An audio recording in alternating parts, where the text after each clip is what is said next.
Oh, God, yes. Dude, I want to punch that guy so hard.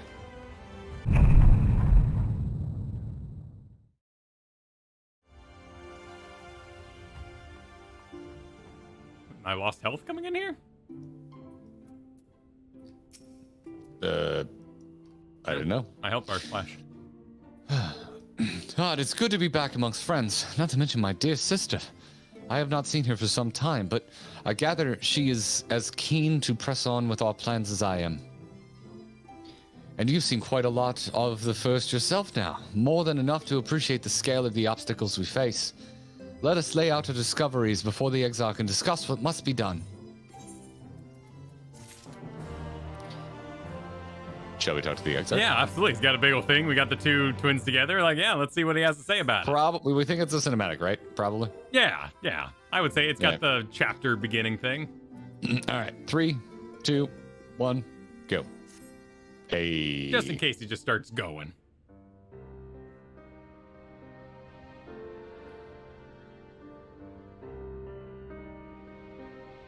And so you return. Oh. Oh, great. You ready? Yep. Have you gained a better understanding of the crisis now faced by the First? Slightly. Better is not the word I would use. Some lands may have been spared the flood, but the survivors live only to suffer. There seems no end to the horrors inflicted by the Sin Eaters. Indeed. Those abominations are a calamity in their own right. And I can well imagine how hopeless the task of eradicating them must seem to you. But after countless battles and untold sacrifice, we have identified a potential weakness. Sin Eaters are drawn to serve the strongest of their kind, a class of creature we call Light Wardens. And from what we have been able to ascertain, only a handful of these entities exist. Is that what the lion was? Just as an ant colony will perish in the absence of its queen, we believe that the death of a Light Warden will cause the lesser creatures within its sphere of influence to disperse. Well, we meant talking primals, so Voth. I have a feeling Yulmor might have something to say about any concerted action we take against these monsters.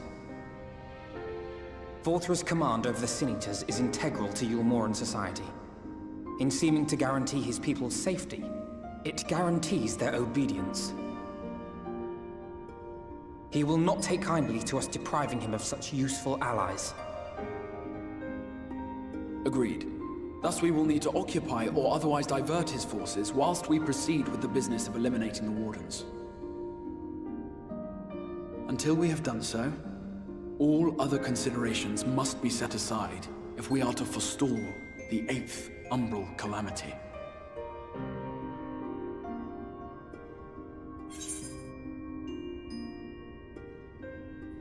I'm following, so I'm going with that first option. Absolutely.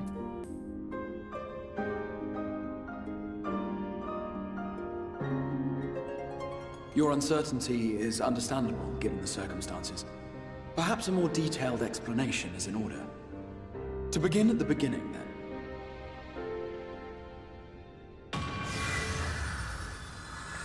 Oh, that's cool shit. Yeah, nice.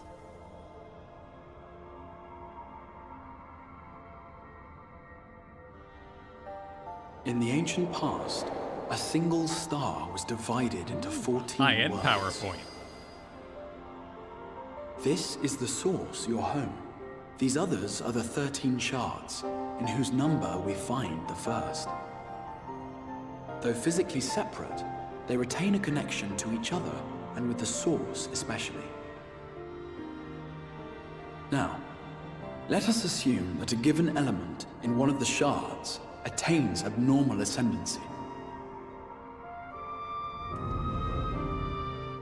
Just as water will flow from the highest point to the lowest, the excess energy will begin trickling into the source.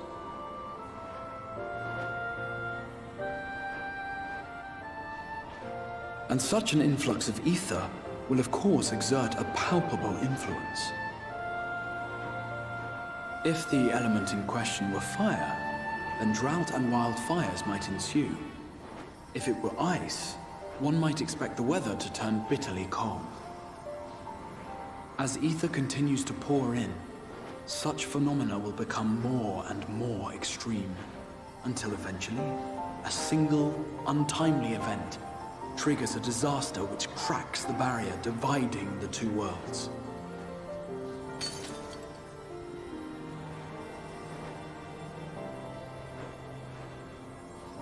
What was once a trickle now becomes a deluge, sweeping the shard along to be rejoined with the source. At the same time, the element which held sway in the shard is unleashed in full, its energies amplifying the original disaster to truly catastrophic proportions.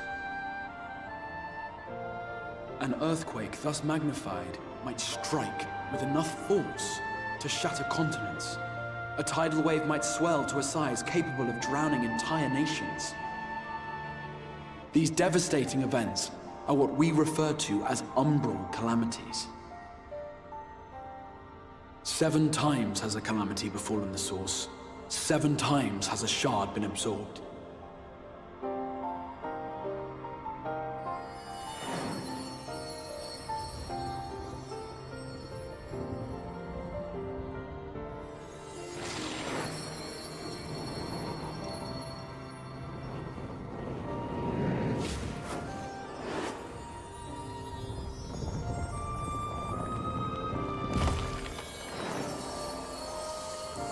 Okay, yeah, Earth. What was that? Oh, it was making clear that it was an Earth. Yellow was Earth.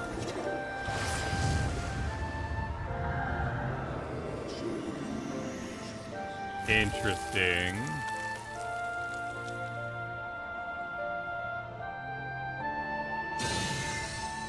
At present, the light-drowned realm of the First stands perilously close to meeting the conditions for a rejoining.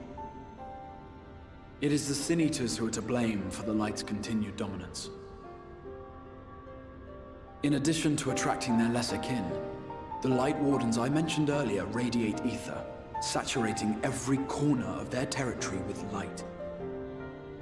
Even here in the flood-spared region of Northrant, their influence is strong enough to banish night from the sky. Thus, if we are to restore balance to the First and head off a potential calamity, it is imperative that we put each and every Light Warden to the sword. The goal's to kill things. Yeah, you like it. Let's go. We've been doing our best to take the fight to the enemy ever since we first heard the Exarch's explanation. Though we have yet to claim any meaningful victories if truth be told. Apart from being confoundingly elusive, the Light Wardens possess a troublesome quality which compelled us to delay our plans until such time as you arrived.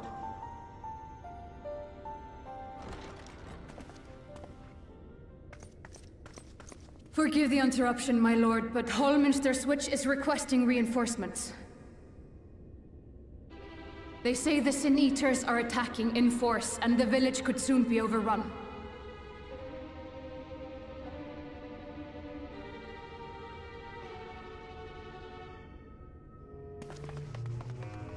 Alert the guard. We should be prepared in case the fighting reaches the Crystarium. You have command of our forces in the field, Captain, but hold off on entering the town until I arrive. That goes for Alphino and Alize as well. My lord.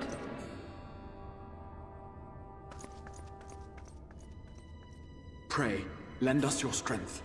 Such a fight will provide you with far greater insight than any explanation I could offer.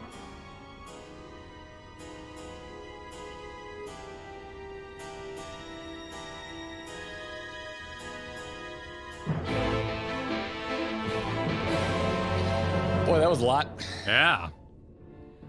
Interesting. Okay. Well, that's something. That's something that needs rewatching. But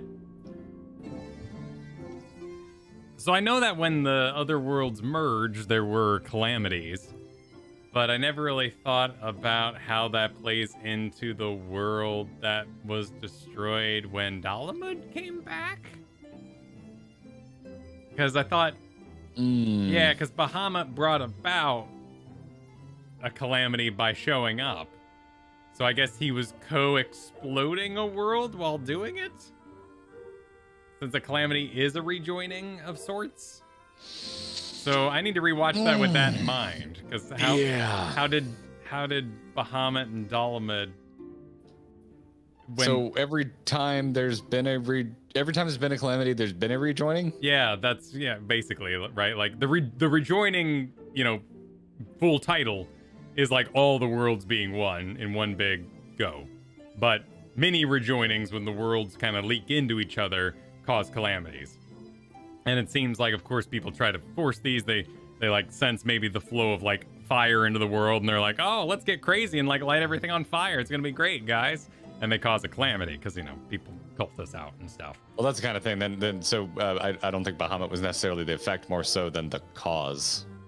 Right, like he was maybe empowered by it, but he was an elegant construct with a false moon that came back from space. So did the moon fly off and eat the other planet and then bring it back? Was the moon not actually a false moon? It was actually a trapped